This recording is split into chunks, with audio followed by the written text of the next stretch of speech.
I came across a post on social media recently that made me pause. It said, "I've always disliked the phrase pull yourself up by your bootstraps because it's often used to make people feel like they should be able to overcome systemic obstacles on their own, or that they deserve to fail if they don't." That part stayed with me. Because if we're honest, that idea shows up everywhere. In how we talk about success, in how we talk about poverty, and yes, even in how we talk about education. It sounds good. Work hard, stay focused, push through. But here's the question we don't ask enough. What happens when hard work isn't enough? Welcome back to the Advocate Podcast, where we challenge the narratives surrounding schools and equip families, educators, and communities with the knowledge they need to advocate effectively for our children. I'm your host, Dr. Christy N. Love. And over the last few episodes, we've been building a conversation. We talked about early literacy and long-term outcomes. We've talked about experts that demonstrated that literacy is not just an education issue, it's a justice issue. But today, we're going to zoom out because literacy is just one piece of a much bigger picture. Today, we're going to talk about the story we've been told and the truth we need to understand. Let's go. Dr. Christy N. Love is an experienced educator and advocate dedicated to empowering students and families to ensure children receive a high-quality education.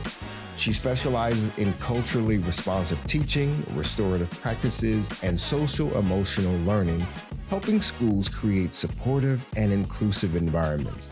Through the Advocate Podcast, she amplifies voices, challenges inequitable systems, and keeps children at the center of every conversation. Most of us were raised on some version of the same message. If you work hard enough, if you make the right choices, if you stay focused, you will succeed. And if you don't, well, you didn't try hard enough. That's the bootstrap narrative. And on the surface, it sounds motivating. But underneath it, there's an assumption. The assumption that everyone is starting from the same place. And that is simply not true. Because effort is real. Yes, it's real, but so is access. So is opportunity. So is exposure. And when we ignore those things, we don't just oversimplify success, we disguise failure. Let's talk about what we actually see if we're willing to look. There are communities in this country where children grow up with limited access to early learning opportunities, fewer safe, enriching spaces, and under-resourced schools. And when you look around some of these neighborhoods, you notice patterns. You may see more high-interest payday loan services than banks, more liquor stores than bookstores, fewer libraries, and fewer spaces designed for youth development. And this is not about judging communities. This is about asking a real question. What are children being exposed to, and what are they not? Because exposure matters. Exposure to language, exposure to opportunity, exposure to possibility. And when that exposure is limited, it shapes outcomes. Not because children aren't capable, but because the environment is not equally resourced. Now, this is where we have to be honest. The patterns we see today didn't just happen. There were policies in this country that shaped communities very intentionally. Housing policies, lending practices, school funding structures. And while those policies may not exist in the same way today, their impact didn't just disappear. It compounded over time across generations. Even something like Brown versus Board of Education, which we celebrate, had consequences we don't talk about enough, whether they were intentional or unintentional consequences, they exist. As schools integrated, many Black teachers lost their jobs. Black students were placed in environments where they were not always understood or valued. Cultural connections in education were disrupted. And over time, we began to see patterns. The overrepresentation of Black boys in special education, disproportionate discipline, and lowered expectations. So even what we celebrate as progress did not always lead to equity. And today, those patterns still show up, just in different ways. We see it in how schools are funded, how discipline is assigned, how students are labeled, and how opportunities are distributed.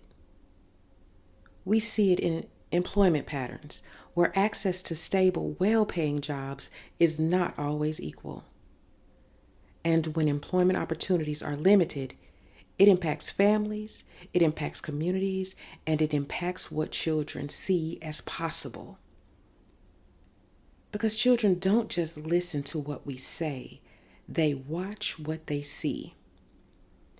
And when systems create barriers, those barriers don't just affect individuals, they shape entire environments. And we even see this tension play out in real time. We hear conversations about merit, right? About earning opportunities, about who deserves access. And at the same time, we see how inconsistently that standard is applied. Because if we're going to talk about merit, we have to be honest about access. We have to be honest about opportunity. And we have to be honest about the systems that determine who gets a chance in the first place. Because merit without equity is not merit at all. It's access rebranded. So now let's bring this back to real life. A child walks into a school. But that child does not walk in as a blank slate. They bring with them their environment, their experiences, their level of exposure, their opportunities or lack of them. And when that child struggles, we often default to one question: what's wrong with this child? Instead of asking, what has this child had access to?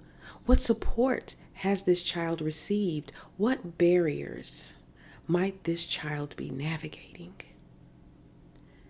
That shift in thinking changes everything. And part of that shift has to include our language. Because for so long, we've used terms like at risk to describe children without stopping to ask, at risk of what? At risk because of who they are, or at risk because of the conditions surrounding them. See, when we label children as at risk, we unintentionally center the problem on the child instead of the systems and circumstances they're navigating. But what if we shifted that language? What if instead of at risk, we started saying at promise? Because every child is filled with promise.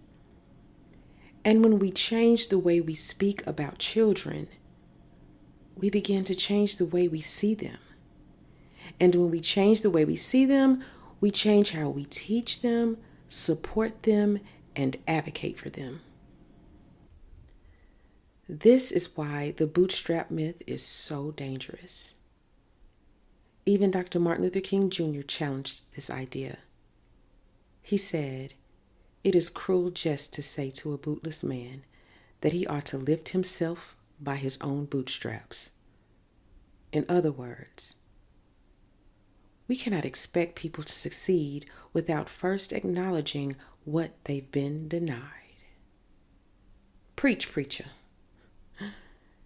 Because it doesn't just oversimplify success, it places blame where understanding is needed. It tells people if you don't make it, it's your fault, while ignoring unequal starting points, systemic barriers, differences in access and opportunity. And over time, that narrative doesn't just shape how we see others, it shapes how people see themselves. And that is exactly why next week's episode matters so much. Because next week, we're going to hear a real story. A story of a young man who became a father as a teenager, who stepped into responsibility very early, who worked, who sacrificed, who showed up. And yes, he succeeded. But not because he simply worked harder. You're going to hear about the role of community, the power of expectation, the influence of mentors, and even the missed opportunities along the way. Because real stories, honest stories, help us move beyond myths and into understanding. The truth is, no one pulls themselves up alone. And the sooner we stop pretending they do, the sooner we can start building systems that actually support our children. Because our children deserve more than a narrative. They deserve access, opportunity, and advocacy. Thank you for joining me on the Advocate Podcast. And I'll see you next week for a conversation you don't want to miss.